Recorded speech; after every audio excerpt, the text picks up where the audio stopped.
Hi everybody, this is Ravi Nallapareddy from precision academy.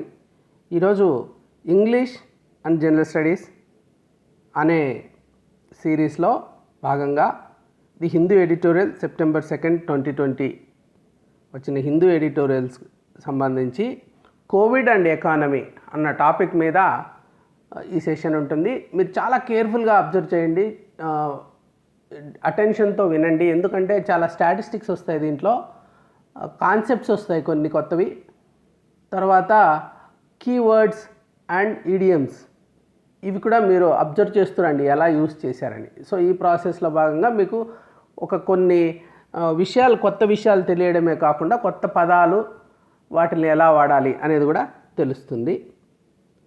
So key takeaways ఈ సెషన్లో ఏముండబోతున్నాయంటే Covid and economy గురించి కొన్ని విషయాలు, ఎట్లా ఎకానమీ మీద ఇంపాక్ట్ చేసింది అన్న విషయము, అలాగే 9 వర్డ్స్ ఎక్స్ప్లెయిన్ చేస్తాను, 4 కాన్సెప్ట్స్, ఎకానమీ కాన్సెప్ట్స్, ఒక అబ్రివియేషను, ఒక ఈడియం, ఇవి ఉంటాయి. Inevitable collapse on steepest contraction of GDP. Inevitable collapse అందరూ అనుకునిందే, ఇది కొత్తదేం కాదు. చాలా స్టీపెస్ట్ కాంట్రాక్షన్ జరిగింది జీడిపికి సంబంధించి, దాని మీద ఈరోజు ఈ సెషన్ ఉంటుంది. ఇదేమంటే the inevitable has happened. India's GDP suffered its steepest contraction on record in the April-June quarter as output shrank 23.9% from a year earlier, provisional data show. Steepest ఇంతవరకు రికార్డ్ లేదు మనకు, బ్రిటిష్ టైంలో కావచ్చు, పోస్ట్ ఇండిపెండెన్స్ కావచ్చు, మనం record చేసిన వాటిల్లో steepest contrast అంటే 23.9%, అంటే 24% కాంట్రాక్ట్ అయిపోయింది. అది చెప్తున్నాడు. జీడిపి సఫర్డ్ అన్నాడు కదా, జీడిపి అంటే gross domestic product. It is a monetary measure of the market value of all the final goods and services produced in a specific time period. All the final goods services అన్నీ కలుపుకుంటే ఎంత వచ్చిందో అది gross domestic product, స్థూల దేశీయ ఉత్పత్తి. It is evident that the stringent COVID-19 lockdown, so దీనికి కారణం ఏంటి? Lockdown in force through the first third of the quarter and subsequently in May hollowed out demand. So ఇప్పుడు మెయిన్ ఇష్యూ ఎక్కడ వచ్చిందంటే demand issue వచ్చింది. ఇది ఏం చేశారు? లాక్డౌన్ చేశారు. ఇప్పుడు లాక్డౌన్ నుంచి బయటకు తీసుకురావడం కోసం అన్లాక్డౌన్ చేస్తున్నారు. సో ఈ 2 పనుల వల్ల ఇది జరిగిందనమాట. Private consumption spending. So private spending మొత్తం మీద బయటకు పోనిస్తే కదా, కొడుతున్నారు పోలీసులు, బయటకు పోలేకపోయినారు, షాపులు ఓపెన్ చేయనీలేదు. సో ఈ కన్జంప్షన్ ఆగిపోయింది, which accounts for almost 60% of GDP. మామూలుగా ప్రైవేట్ కన్జంప్షనే 60%, దాంట్లో 26.7% కాంట్రాక్షన్, అంటే ఎక్కువ కాంట్రాక్షన్ ప్రైవేట్లోనే అయింది. As consumers abjured almost all discretionary spending. Discretionary అంటే ఈరోజు మరి రైస్ లేదు, లేకుంటే మనకు కావాల్సిన నిత్యావసరాలు లేవనుకోండి, కంపల్సరీగా కొనుక్కుంటాం, ఎట్లయినా తప్పదు, లేకుంటే బతకలేం కాబట్టి. కొన్ని వేరేటివి ఉంటాయి. సో ఇంకొక మంచి కొత్త మోడల్ ఏదో సెల్ ఫోన్ రిలీజ్ అయింది, ప్రస్తుతానికి మంది పని చేస్తుంది, గమ్మున ఉంటాం. లేకుంటే కొత్త షర్ట్ కొనుక్కోవాలా బర్త్డేకి, కానీ కొనుక్కోం. సో అవి డిస్క్రిషనరీ. ఇక్కడ అట్లాంటి వాటిలో తగ్గిపోయిందనమాట. ఏమైంది? కన్జ్యూమర్స్ అబ్జూడ్ అంటున్నాడు. అబ్జూడ్ ఏంటి? అబ్జూడ్ అంటే to withdraw once word.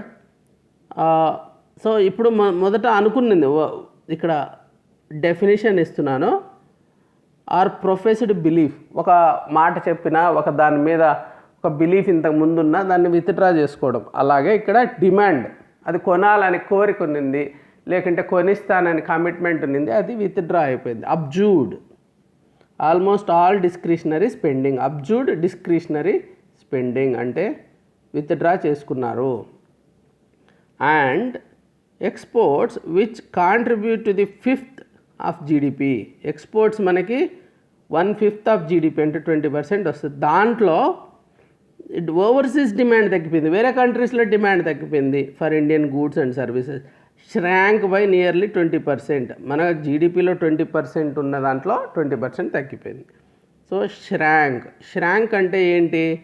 Become are make smaller in size are amount. ఇంత ఉన్నింది, అది ఇంతగా మారిపోయింది. That is called shrinking. ఇప్పుడు ఎకానమీ కూడా, ఎక్స్పోర్ట్స్ కూడా ష్రాంక్ అయినాయి, 20% పడిపోయింది ఎక్స్పోర్ట్స్. కుచించుకుపోయింది అంటాం కదా, అలా అన్నమాట. నెక్స్ట్ ఇంకా ఏం జరుగుతుంది? Investment activity was the worst hit, collapsing 47%. Investment 47% తగ్గిపోయింది, కొత్త investments. And shrinking in share of GDP to about 22% from 32% earlier, as larger business conserved cash and refrained from any capital spending in the face of uncertainty, and smaller firms prioritized survival. ఇప్పుడు 2 types of firms గురించి చెప్తున్నాడు. Large firms ఏం చేశాయి?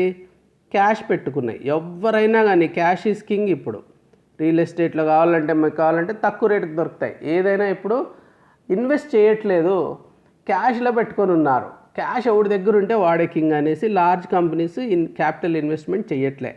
Small companies ఉన్నాయి. Small companies చేయడానికి ఏముంది, చాలా మూసుకుంటున్నాయి చాలా కంపెనీస్. ఇప్పుడు ట్రైనింగ్ ఇన్స్టిట్యూట్స్ ఉన్నాయి అశోక్ నగర్లో, అన్నీ మూతపడ్డాయి. హాస్టల్స్ మూతపడ్డాయి. మరి షాప్స్ ఉన్నాయి, చిన్న చిన్న షాప్స్, వాళ్ళకి రెంట్స్ కట్టుకోవాలి, కనీసం 50%కి వచ్చారు ఇప్పుడు, అది కూడా మూతపడుతున్నాయి. సో ఇది పరిస్థితి. సర్వైవల్ కోసం చూసుకుంటున్నారు.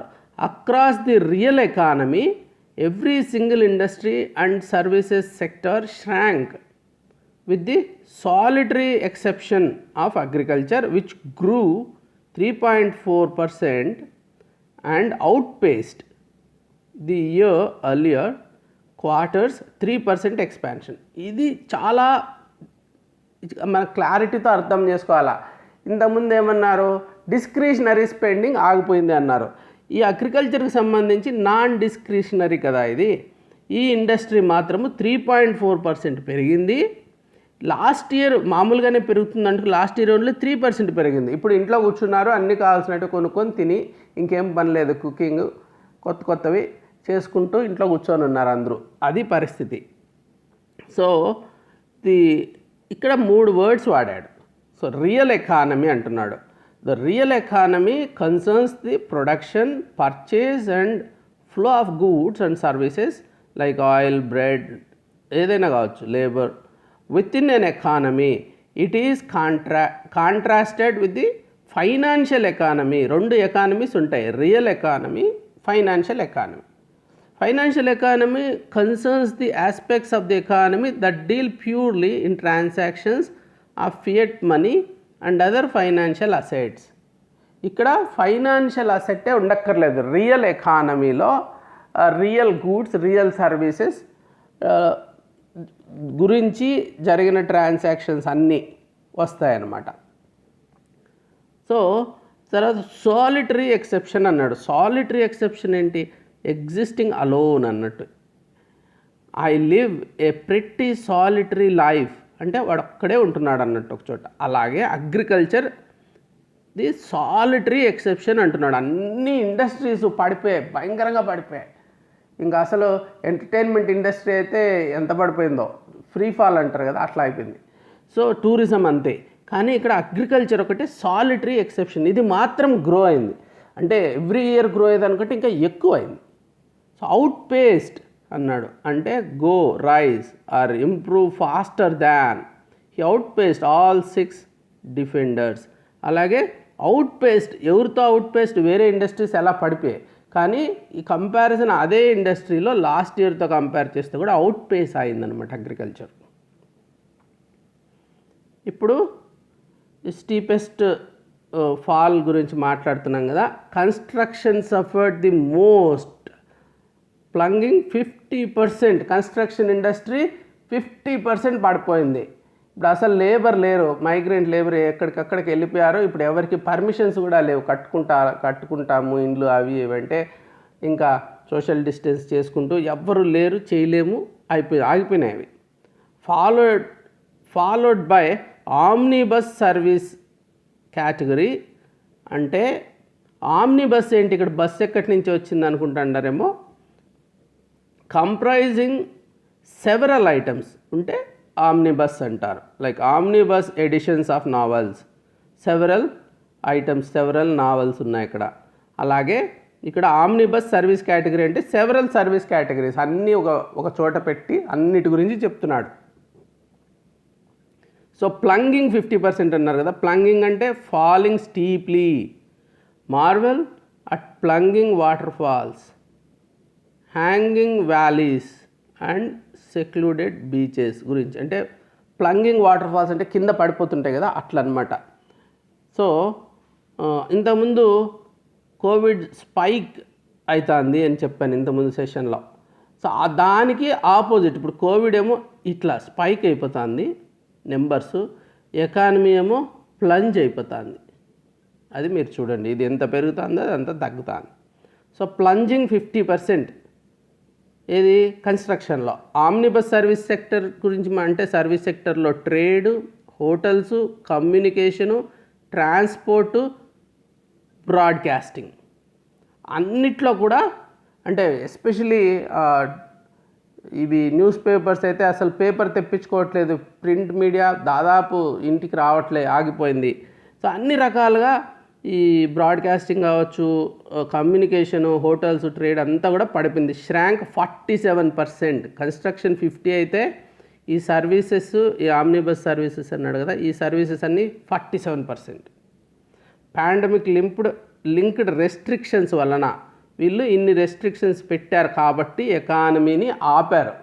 ఇంతవరకు ఏ గవర్నమెంటు ఈ ప్రపంచంలో ఎకానమీని ఇంతగా ఆపింది లేదు. ప్రతి చోట వెళ్ళి ఆపేశారు, ఎకానమీని ఆపేశారు ఇప్పుడు.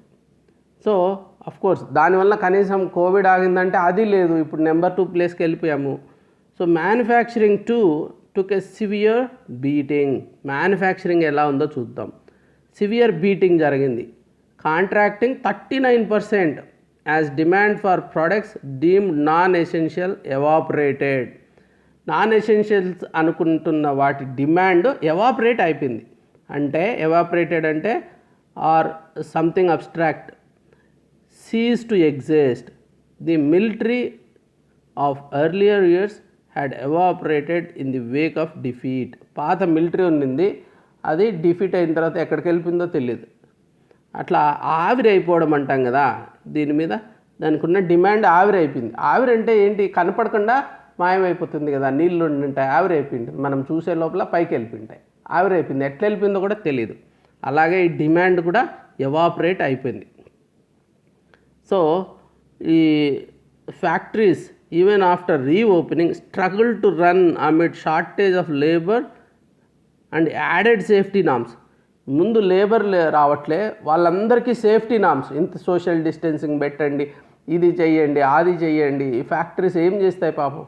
సో చాలా ప్రాబ్లం అవుతుంది. అందుకోసము ఫ్యాక్టరీస్లో కూడా ప్రొడక్షన్ ప్రాబ్లమ్స్ కూడా ఉన్నాయి. ఇంకా it was left to the government to keep the bottom from falling out on demand as the centres pandemic mitigation expenditure helped expand its consumption spending by 16.4% year on year and softened the overall blow to GDP. ఇక్కడ ఏం జరిగింది, government spending పెంచింది. So మొత్తం private spending పడిపోయింది కదా, ఇప్పుడు government spending పెరిగింది. ఎంత, 16.4% ఇయర్ టు ఎండ్ ఇయర్ పెంచింది. ఇది ఆ ఒక్కటే ఇప్పుడు positive spending side. So, however, with the fiscal deficit already having exceeded the full year's budgeted target in just the first 4 months and revenue receipts impacted by the economic contraction, the government is unlikely to maintain a similar trend in expenditure growth over the next 3 quarters. ఇక్కడ concepts చాలా వచ్చేసాయి. So physical deficit అంటే ఏంటి? The difference between the total income of the government అంటే total tax, non debt capital receipts. అంటే అప్పు చేయడం కాకుండా ఒక ఆదాయం, అది రిసిప్ట్స్, అండ్ టోటల్ ఎక్స్పెండిచర్ ఖర్చు. సో ఎంత ఖర్చు పెడుతున్నామో, ఎంత ఆదాయం ఉందో ఆ డిఫరెన్స్ ఎంత అంటే ఫిజికల్ డెఫిసిట్ అంటారు దాన్ని. అది ప్రతి ఇయరు మనం ఏం చేస్తారంటే గవర్నమెంట్లో ఇంతకంటే ఎక్కువ ఉండకూడదు అని ఒక టార్గెట్ పెట్టుకుంటారు.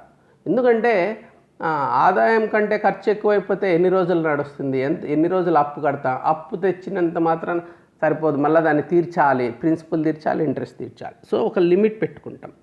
సో అది ఫిజికల్ డెఫిసిట్. అది ఇయర్కి ఇంత అని టార్గెట్ ఉంది కదా, అది ఆల్రెడీ ఎక్సీడ్ అయిపోయింది. ఇయర్కి అంతా చేయాల్సిండేది జస్ట్ 4 monthsలో అయిపోయింది. తర్వాత రెవెన్యూ రిసిప్ట్స్, పోనీ ఈ రిసిప్ట్స్ వస్తాయి కదా, ఈ రిసిప్ట్స్ బాగా తగ్గిపోతున్నాయి. ఎక్కడి నుంచి వస్తాయి?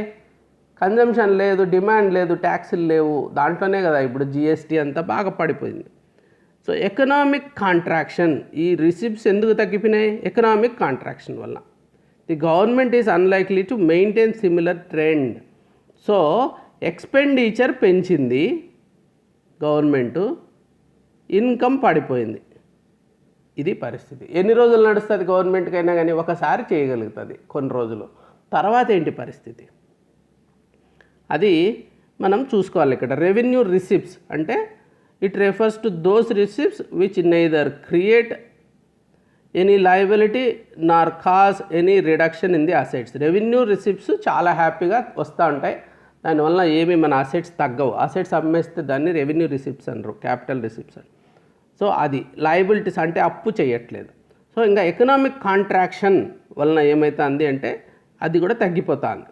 So in economies a recession is a business cycle contraction when there is a general decline in economic activity. Recessions generally occur when there is a widespread drop in spending and adverse demand shock. దానివల్ల recessions, economic contractions వస్తాయి. And finally, equally significantly, the output numbers which are expected to undergo a revision given the acknowledged difficulties in collecting data do not capture a swath of informal sector activity that was severely impacted. Identi swath ante a broad strip or area of something, vast swaths of countryside అంటారు కదా, అట్లా అనమాట. So informal sector activity మొత్తం కలిపి it did not capture. ఇప్పుడు ఇదంతా మాట్లాడుతున్నాము, ఇదంతా ఫార్మల్ సెక్టర్ గురించే మాట్లాడుతున్నాము. ఇంక informal sector total collapse, total. So దాని గురించి మనం ఎందుకంటే ఇదంతా ఆన్లైన్లో ఇప్పుడు ఎక్కడి నుంచినో తెప్పించుకుంటున్నాం, రిలయన్స్ ఫ్రెషో ఇంకొక చోటు నుంచినో అంతా ఆర్డర్ చేస్తున్నాము, అంతా ఫార్మల్గా వస్తున్నాయి, క్యాష్ ఖర్చు పెట్టట్లేదు. ఇప్పుడంతా ఇన్ఫార్మల్గానే ఉన్న ఎకానమీ అంతా అఫెక్ట్ అయిపోయింది. Swath of informal sector activity that was severely impacted.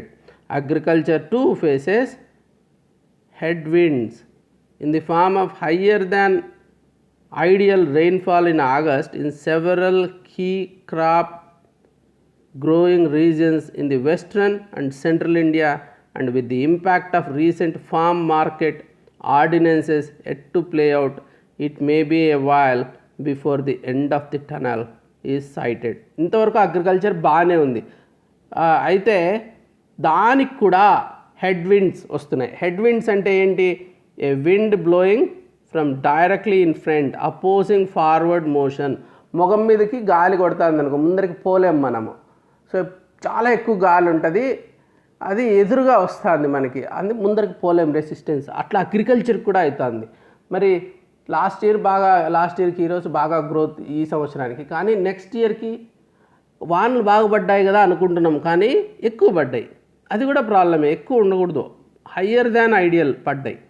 So that is the problem. Last conclude చేస్తున్నాడు, light at the end of the tunnel అంటున్నాడు. ఇది ఒక చాలా యూస్ చేయాలి మనం ఇట్లాంటివి అక్కడక్కడ.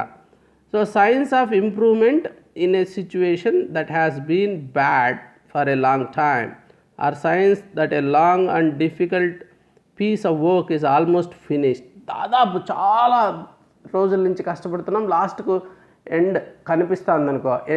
టనెల్లో పోయినప్పుడు లాస్ట్లో కొంచెం ఏదో ఒక వెలుతురులా కనిపిస్తే ఓ ఎండ్కి వచ్చేసాము అనుకుంటాం అనమాట. ఒక కిలోమీటర్ టనెల్లో వెళ్ళిపోయామంటే చూడండి అప్పుడు ఎలా అనిపిస్తుంది. అలాంటిది ఇక్కడ ఏమైనా కనిపిస్తుందా లైట్ అంటే డార్క్నెస్లోనే ఉన్నాం ఇంకా. So it may be a while before the end of the tunnel is sighted.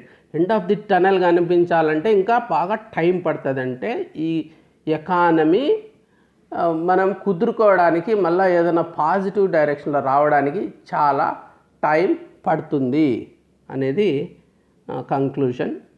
So let's recap. Abjured, shrank, solitary, outpaced, plunging, omnibus, evaporated, swathe, headwinds.